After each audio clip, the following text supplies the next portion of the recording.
Alô para todos, Paulo Mubarak falando. Esse é o episódio 91, gravado em 19 de abril de 2025. Esse episódio é sobre um artigo que eu li hoje de manhã, enquanto estava tomando meu café. O Google me ofereceu um artigo financeiro de um blog brasileiro, nem vou citar o nome, mas o artigo bastante interessante, falando sobre os problemas financeiros da Natura. E eu li o artigo, um artigo bem escrito, separei alguns conceitos que podem valer para a sua empresa, para você que está me assistindo, e mesmo que você seja um funcionário de uma empresa, não esqueça que um dos pré-requisitos que fazem você ser promovido dentro de uma empresa é visão de negócios. Então é muito bacana você estudar casos de sucesso, casos de fracasso, para você entender melhor o mundo dos negócios e chamar a atenção dos seus chefes como você é um cara preparado para evoluir na empresa. E esse caso da Natura é bem interessante, uma empresa que eu nunca prestei muita atenção, porque eu comecei a ver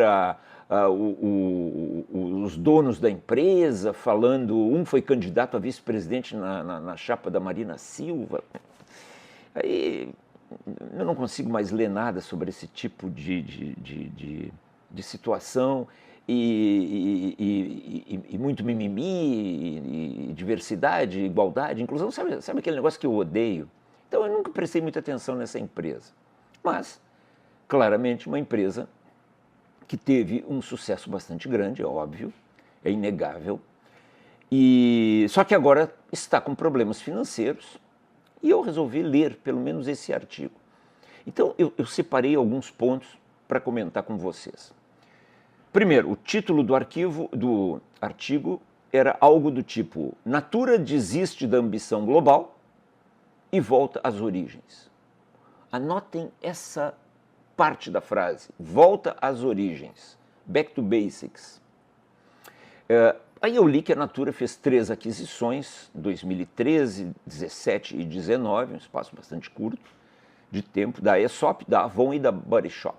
E já vendeu a Aesop e a Body Shop e está tentando vender a operação, segundo o artigo, deficitária da Avon Internacional. Muito bem.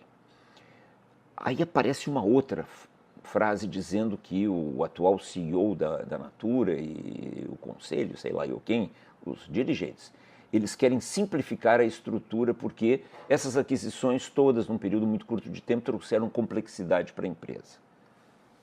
Então aparecem frases do tipo esta: simplificação da estrutura, colocar a empresa nos trilhos novamente, não é? E falam que a empresa vai se reunir, vai ter uma assembleia para oficializar essas simplificações, para, quer dizer, é o futuro que olha para o passado, back to basics novamente. E uma frase final dizendo assim: agora falta estancar o sangramento financeiro. Sangramento financeiro. A lição de casa para a Natura inclui focar na transformação digital, melhorar a rentabilidade, otimizar operações, reduzir custos e aumentar as vendas. Você sabe que eu me lembrei de uma consultoria que eu dei para uma empresa de construção civil aqui de Porto Alegre, logo no início da operação da minha empresa, foi em 1997, e no meio de uma reunião, um gerente, sabe aquele momento em que uma frase vem do fundo do espírito de uma pessoa, eu estou rindo porque estou me lembrando dessa frase, e ele olhou para todos com os olhos esbugalhados, para todos que estavam na reunião, e disse assim: mas então, tudo que a gente precisa fazer é aumentar as vendas e reduzir os custos. Está escrito aqui numa análise dita profunda sobre uma empresa de grande porte. Mas qual é a graça que eu estou vendo nesse ponto? É o back to basics, é o básico. E aí eu convido você que está me ouvindo e que está me assistindo tente fazer o básico. Tente fazer o arroz com feijão. Encha o caixa. E aí, quando você quiser evoluir, você tem caixa. Por quê? O único risco que a sua empresa não pode correr é o risco de quebrar. Então, se você vai para uma experiência internacional, tentando se globalizar, como foi o caso da Natura, e você compra empresas num período muito curto de tempo no mundo inteiro, e aí, evidentemente, você introduz complexidade, e você está mal de caixa, você tem que perguntar assim, escuta, se tudo isso der errado, eu consigo não quebrar, eu consigo dar a volta por cima? Se a resposta for sim, com muita prudência, tente a sua aventura. Mas se a resposta for não, não faça a aventura. Então, o grande ensinamento do episódio 91 é: faça o básico até você ter muito caixa. Não tenha pressa em crescer. Abandone aquela cultura muito ruim que a partir do ano de 2008 e até 2020, 2021, se criou no mundo com dinheiro a juro zero, a juro negativo. Para crescer dói, para crescer não pode dar lucro, para crescer não pode dar caixa. Abandone essa besteira. Um negócio que não gera lucro, que se transforma em caixa, não entra na minha cabeça. E por que não entra na minha cabeça? Porque eu fico vendo um exemplo desses após o outro. Estancar o sangramento financeiro. E olha a lição de casa: focar na transformação digital, foco, melhorar a rentabilidade, aumentando vendas e reduzindo custos. Então é aquela conclusão do meu cliente em 1997, há 28 anos atrás, quando ele esbugalhou os olhos e disse: mas então, tudo que a gente precisa fazer é reduzir custo e aumentar a venda? Claro! Mas você pensou que uma empresa era o quê? E depois de ler a reportagem, quando me interessa, como foi esse caso, eu fui analisar os números da Natura. Entrei na central de resultados deles e olhei os números 2024 e alguma comparação com 2023. E o resultado é esse que eu vou passar para vocês agora. A Natura, em 2024, números aproximados, faturou cerca de receita líquida, eu suponho, 24 bilhões de reais. Teve uma margem bruta alta. Alta nem tanto. 15 bilhões e 700. Mas teve um SG&A, as despesas operacionais com vendas, com marketing, administrativas, de 14.800. Sobrou um lucro operacional pífio de 900 milhões, pífio para 24 bilhões. 10% de 24 bilhões são 2 bilhões e 400. 1% são 240 milhões. Então, o lucro operacional foi de 4%, aproximadamente isso. É um lucro operacional ridiculamente ruim. E aí depois vieram impostos e o lucro líquido da operação continuada, quer dizer, a operação que eles continuam a fazer, foi um prejuízo de 742 milhões. Depois eles colocam os resultados das operações descontinuadas.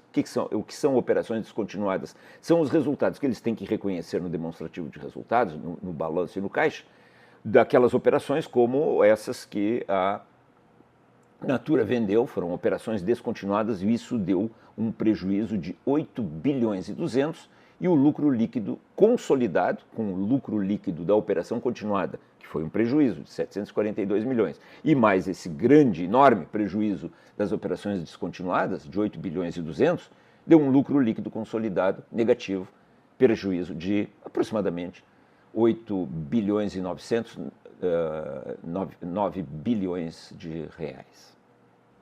Muito bem. Agora, nesses números aí, o que me chama a atenção é que, tirando as operações descontinuadas, que geraram 90 e poucos por cento do prejuízo, a operação continuada, ela também está muito ruim. Porque o DRE é para ser educado, o DRE é o padrão bronze. Então, se no padrão bronze, que mascara com princípios contábeis, alguns deles idiotas, muito os resultados de uma empresa, já está dando prejuízo, já está dando um lucro operacional pífio de 4%, e depois do lucro operacional você ainda tem os resultados financeiros, resultados não operacionais e os impostos, e aí deu um prejuízo de 742. Vocês querem saber? Esse prejuízo de 742 milhões, para mim, é muito mais importante que o prejuízo de 9 bilhões. Por quê? Porque esse prejuízo de 9 bilhões, ele envolve operações descontinuadas, que não vão se repetir. Mas este 742, que aparentemente é muito menor e melhor de prejuízo do que 9 bilhões de prejuízo, ele é mais preocupante porque ele é da operação continuada. Por isso é que o artigo fala agora depois da venda desses ativos, da reestruturação, da tentativa de volta às origens, de back to basics, agora tem que estancar o sangramento. Pois é, esse sangramento continua, porque ficaram dívidas. Bom, já que eu estou falando em dívidas, vamos olhar o padrão prata, que é o balanço. Caixa, 4 bilhões e 400, recebíveis, 5.200, estoque, 3.300, dívida com fornecedores, 6.300. Eu estou eliminando os outros dados do balanço, eu olhei, aparentemente não há nada tão relevante assim. A dívida bruta, 6.800, eles têm 4.400 no caixa, ou seja, a dívida líquida seria de 2.400 aproximadamente. Uma necessidade de capital de giro de 2.200, que é 9,5% da receita líquida, um número mediano. E vamos agora para o padrão ouro, o fala a verdade. O fala a verdade. Aquele que talvez você aí na empresa, CEOzinho, diretorzinho, gerentinho, você não olha nada o caixa, você tem medo de olhar o caixa. Se você tem esse perfil, você é um covarde ou um ignorante. Pô, boa escolha, né? Ou covarde ou ignorante. Ou os dois. Vamos lá para o caixa. Geração de caixa operacional em 2024. Caixa operacional. Sempre lembrando a quem me assiste que o caixa operacional não envolve investimentos e não envolve dívidas. Pagamento de dividendos, pagamento de dívidas, captações. Não envolve nada de CAPEX e não envolve nada de financeiro. É só operação pura e simples. Geração de caixa operacional, 2 bilhões e meio negativos. Ou seja, a operação está ruim. De novo, a base numérica para a frase do blog financeiro, temos que estancar o sangramento. O sangramento é esse aí. 2 bilhões e meio de geração negativa de caixa operacional. E eu olhei 2023, que é o dado que eu tinha, também 2 bilhões 175 de geração negativa de caixa operacional. E esses números ainda são feitos pelo método indireto, em que você envolve considerações de depreciação, considerações de lucro líquido contábil. Se for no método direto, talvez seja muito pior do que isso. Mas é o número que nós temos. Então, 2 anos seguidos de caixa operacional negativo, e piorou. 2023 foi menos 2,175, 2024 piorou para 2,5 negativos. Este é o sintoma principal da empresa. Se não gera caixa operacional, está errado. Se não gera free cash flow, está errado. E muito errado. Temos que estancar a sangria financeira, a frase do blog. O CAPEX em 2024, investimento em imobilizado, foi 500 milhões. O que dá um free cash flow, 2,5 menos 500, menos 2,5 menos 500, de menos 3 bilhões negativos. Este free cash flow é o número que a empresa usa para pagar dívidas. Então, quando o free cash flow é negativo, a dívida, aquela líquida de 2.200, 2.400, ela é impagável. A não ser que, claro, o cara me diga, não, mas eu devo 2.400, mas se eu liquidar todo o estoque, liquidar todos os recebíveis, pagar os fornecedores, ainda falta um dinheirinho aqui, mas daí eu vendo todos os outros ativos da empresa. Sim, mas daí você está liquidando a empresa. Você está liquidando a empresa. Eu não estou analisando liquidação de empresa, porque daí é muito triste. Você fechou a empresa. Ou vai vender, sei lá. Mas a operação da empresa está horrorosa. A dívida com a operação da empresa ela é impagável. Impagável. Por isso, essa mudança toda, essa volta às origens, esse back to basics da Natura. Olhando a parte financeira, que vem depois da parte operacional, do caixa operacional e do caixa de investimentos, eles pagaram de dívidas e amortizações, debêntures, aproximadamente 1.470 bi, mas captaram 1.475 bi, ou seja, pagaram dívida com dívida. E aí eu não sei o alongamento dessa dívida, as taxas, mas como a Selic está piorando no Brasil cada dia, pela grande administração que a gente tem no governo, os juros são piores, eu só posso, talvez, deduzir que essa dívida, pagou dívida com dívida, vai piorando os juros. Mas posso estar errado, não sei se eles conseguiram algo do governo.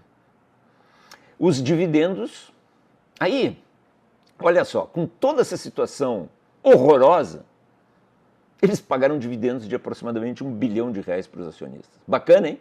Empresa endividada, empresa em crise, isso aqui é uma crise, com 3 bilhões negativos de free cash flow, aí pagou dividendos.